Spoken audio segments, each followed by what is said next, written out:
Alright guys, I got a new quadcopter for review here. This is the GP Toys F51C, a little micro quad that is actually waterproof, aqua drone.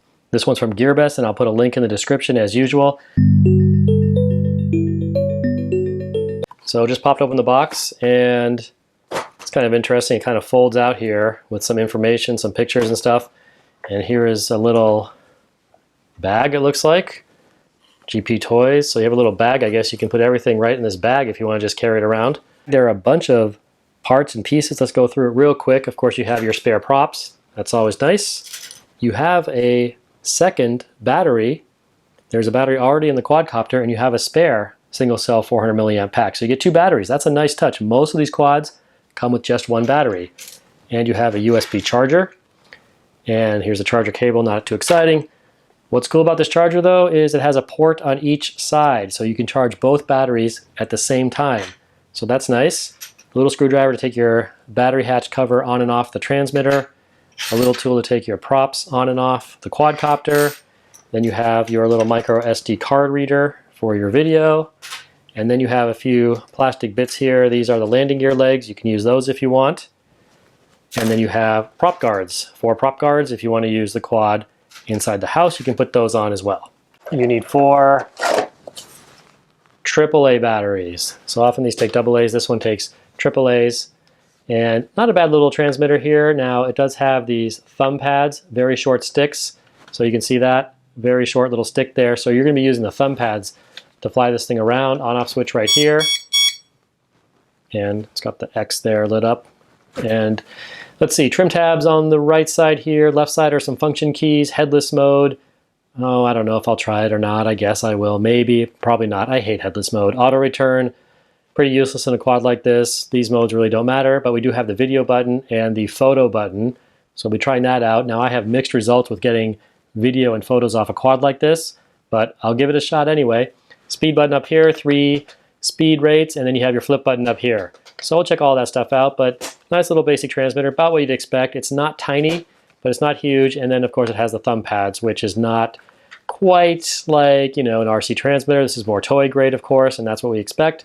Anyway, there it is. That is the transmitter. Here are the instructions, and right on the cover you can see there, the quadcopter sitting in a puddle with water splashing on it. So they are advertising this thing as waterproof, and not only that, first drone to take video underwater. I don't know if it's the first, but they are saying that you can take this quad, fly it into the water, and take video underwater, and the camera is pointing down. So I'm going to try that, but first I'm going to fly it around normally in case that kills it. I at least want to see how it flies first. They call it the Mid-Axe F51, so that's really the name of it, I guess.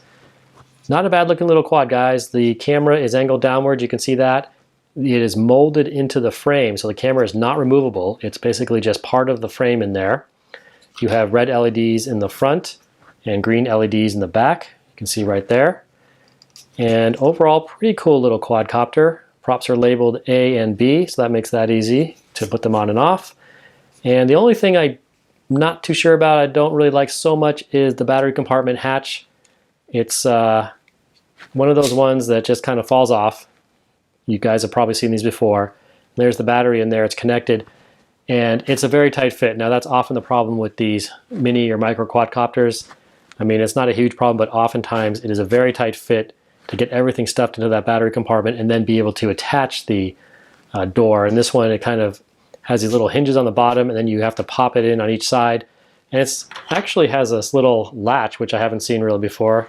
It turns up like that to lock it in place. So that's kind of different, but it's hard to get it in place. You do have to spend a little effort to stuff everything into the quadcopter and then push these side latches in place and then turn the latch, and then you've got it attached. So a little bit of work to get that attached. Not a huge deal. I just wish they'd often give you just a couple more millimeters of room so it'd make it a little bit easier. But anyway, this thing is ready to fly.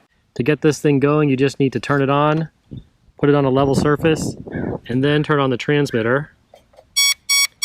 Once the throttle is at the 0 position, the quad is basically armed and it's ready to fly. So that's all you need to do. There's no other arming procedure. And I'm just going to take off in low rates here, and we'll check that out first.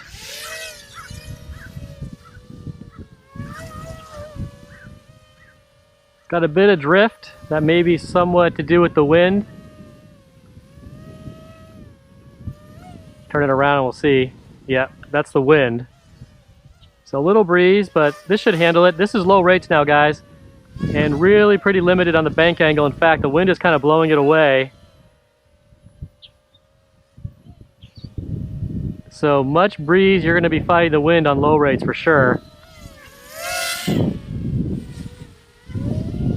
Sorry about the sun there. And there's the yaw. So the yaw is fairly slow. I'm going right to middle rates here so I can get it back. And now I can fight that wind a lot better.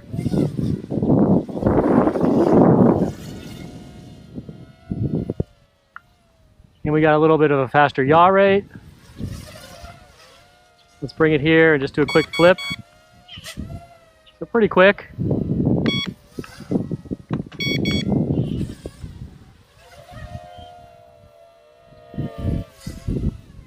And let's go to high rates.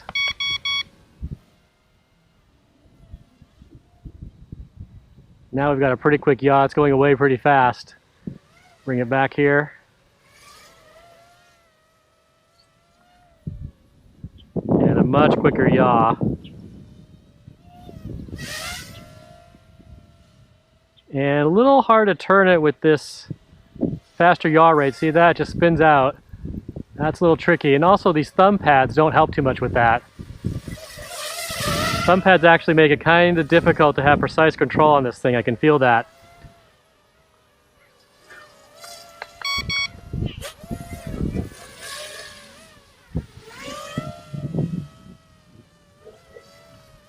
And the wind is definitely blowing it back.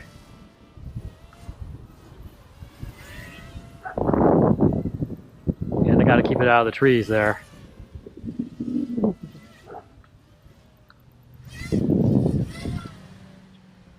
But it's stable, seems pretty good. It's handling the wind.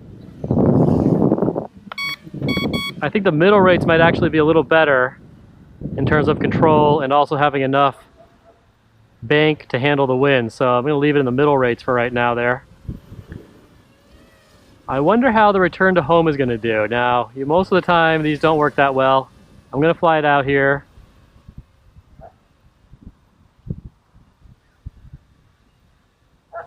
And we'll push the button for auto return. Now I let go of it and it's going off to the right there. I'm going to take it back. So that didn't quite work. It's far away, I know you can't see it too well. I'm going to go ahead and turn on the video while we're at it.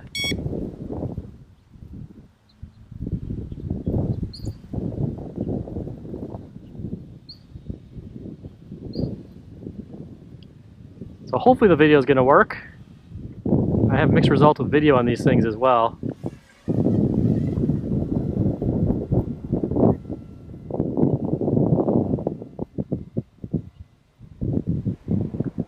We'll see how it does. Maybe since I'm up high right now, I'll stop the video, take a picture or two. Pictures probably work best when you're holding still, which is kind of hard to do right now with the wind. But we'll see how it does it. We'll go back to video. And if this works, I'll just play it alongside here so you can see what it looks like. But yeah, pretty agile little quadcopter. Not too bad, handling the wind. We'll see how long the battery lasts here.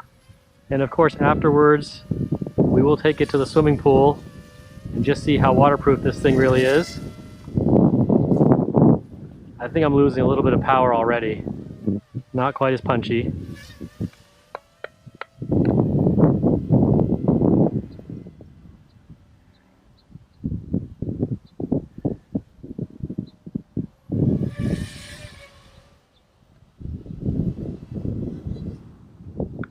And I either lost the battery or I went out of range. I'm not sure. Let's go check it out.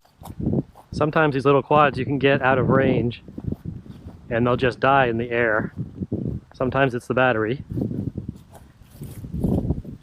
Let's see how it is.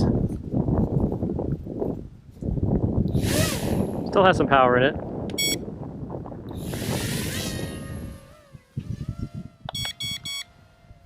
Go back to high rates here. So that was just range. It actually went out of range. And there I have the flashing lights now. So I'm at LVC now. So let's go ahead and just bring it down. It is stable. This is high rate still. Put it back in low rates.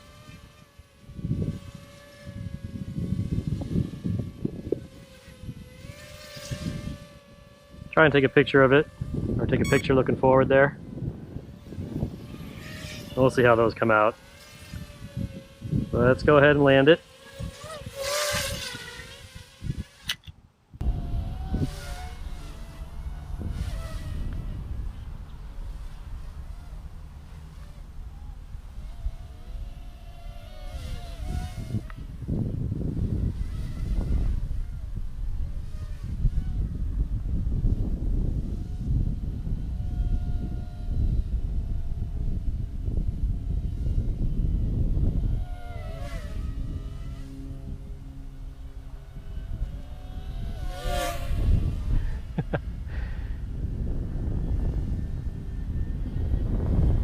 This thing's pretty quick. Out of range again. That's the biggest problem with this thing. At the swimming pool, let's put this thing in the water and see what happens.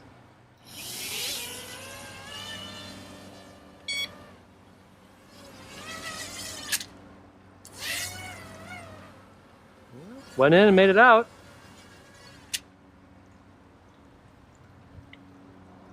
It's sunk. Now I gotta fish that thing out of there. Okay, it sank. I fished it out. Still working. I added the prop guards and the landing gear, and maybe that'll help it float. Let's try it again.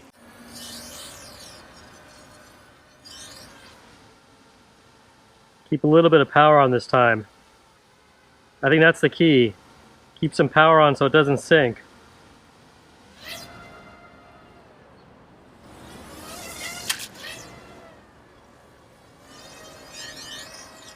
But let's shut it down and see if it sinks anyway. I'm just curious. And there it goes. So yeah, you got to keep that power going or you're going to sink. Keep that in mind if you fly this over a pond or into a pond.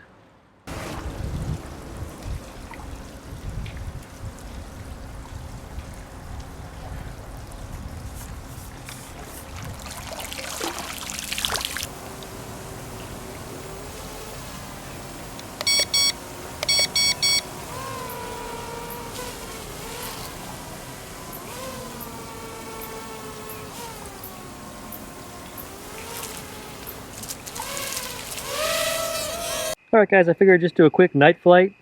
Quad is pretty much dried off at this point. Just so you guys can see it at night, I'll just show it for a little bit here. And also, since the wind has died down, it's easier to show how stable it is, because in the park the wind was blowing it around quite a bit. But here you can see very bright LEDs and nice and stable. So that low rate mode is good for indoors, or if you have very little wind like right now.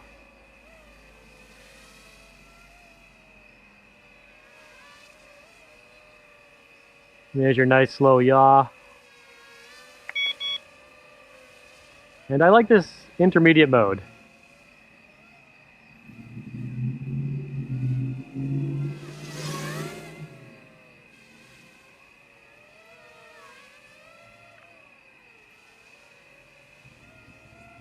And just remember those red LEDs are in the front. Alright guys, just a quick look at it at night. Let's go ahead and talk about the quad and finish it up. If you stayed with me this far, I appreciate it. Thanks for your patience. I have flown quite a few packs through this thing at this point, and I just want to tell you what I think is good about it and what could be a little bit better. And before I do that, just real quick, I just want to mention the prop guards and the landing gear. They just press fit into place, so you can just pop them on or off very easily. No tools are necessary. And of course, we have the orange quad here. It also comes in black. So inexpensive little quadcopter. I like the price for it. You get a fair amount of stuff for the money, and the fact that you get 2 batteries and that dual charger is a nice touch, because I think we would definitely accept if we just had a single battery and a single charger. That's what we expect out of these things. So the fact they give you 2 batteries and a dual charger is a nice little touch. I like the way it flies. The low rate mode is very stable in hover. It was hard to show that because I was flying it in a fair amount of wind, but if you fly it inside or in no wind, it actually is quite stable, just minor corrections are needed. The intermediate mode is good. You can get some good speed going with that one. It's a nice balance of low rates and high rates. And the high rate mode is a lot of fun. The only thing with the high rate mode I'd say is the yaw is a little bit aggressive, so it's kind of hard to carve out nice turns without over controlling the yaw. And that's especially true because you have this controller with the thumb pads. It's hard to get precise control with these pads. But you know, I found after flying it 3 or 4 packs through it that I was getting a little better at it. And I think if you just practice with it, you can probably fly it a little better with that high rate mode. It's definitely fun because you can get it going pretty quick. Now the flight time I was getting was about 3 to 4 minutes. They advertise on the box insert up to 8 minutes, and I don't think that's even going to be close. You're not going to get close to 8 minutes, even if you're just basically hovering it and not doing much with it. I think it's going to be a stretch to get to 8 minutes. So you got the 2 batteries. Maybe if you add them together, you get 8 minutes. Maybe that's what they mean. I don't know. But there's no way you're going to get 8 minutes on a single charge. The other thing I noticed with the flying, of course, is that a few times I was going out of range, and they say you can fly this thing 50 to 80 meters. Now, there's no way this thing's going to get 80 meters away. I think it was going out of range at probably about 40 to 60 meters, 60 meters tops. And it was a bit of a problem sometimes because I felt like I could fly the quad, pretty fast. I could still see where it's going, and then I would lose the range, and it would just basically immediately drop out of the sky and hit the ground. It's very lightweight. If it lands on the grass, it's not going to hurt itself. But it was kind of a little frustrating to lose the range on it, and I started to feel like I had to be well aware of where it was and I wasn't getting too far away, so I did not fly it out of range. Quadcopter is definitely waterproof. There's no question about that. It will sink to the bottom of the pool and come back up and just keep flying. So you can fly this in the rain, you could fly this in your shower, you could fly it wherever you want and get it wet. It's going to keep flying, but it will sink. So if you're flying it again in a pond or on a lake or something and you land on the surface, if these props catch the water and it goes under, it's going to sink right to the bottom pretty quickly. So just be aware of that. But it's definitely waterproof, no question about that. Video quality is pretty limited. This thing, of course, we expect that. With these cameras like this, we're used to them on these quadcopters. We know the video is limited. It's not going to be good quality. It's pointing downwards. The pictures are kind of terrible, but it worked. I did actually upload the video and the pictures, and it worked. So sometimes I don't even get that off of these quadcopters, so I can say that it definitely worked. What I don't like, though, is that they advertise this as HD video. And of course, we know this is nowhere near HD video, even if it's stretched out. And I know that, you guys know that, but someone coming along looking at the website might see, inexpensive quadcopter with HD video. Wow, I can just get that and have GoPro quality video. No, of course we know that's not the case. So at best, that's kind of ambiguous advertising, and at worst, it's kind of false advertising. I wish they just called it video with, an SD card, because they throw that in, which is kind of nice, but don't call it HD video because it is not very good quality video at all. Flips are tight, quick flips. I push button flips. I'm kind of, those have been around forever. It will flip fairly tight. So if you like flips, it will do that for you. And what else to say about it? Tough little quad, it's been in the ground a few times and it's still going. I like to give you the spare props, of course. We expect that kind of stuff. Overall, a nice little package for the money, I think. It's inexpensive, nice flying quadcopter. It's good for learning on. You can actually get it flying pretty quick. So that's it, guys. Any questions or comments, please post below, and I will see you next time.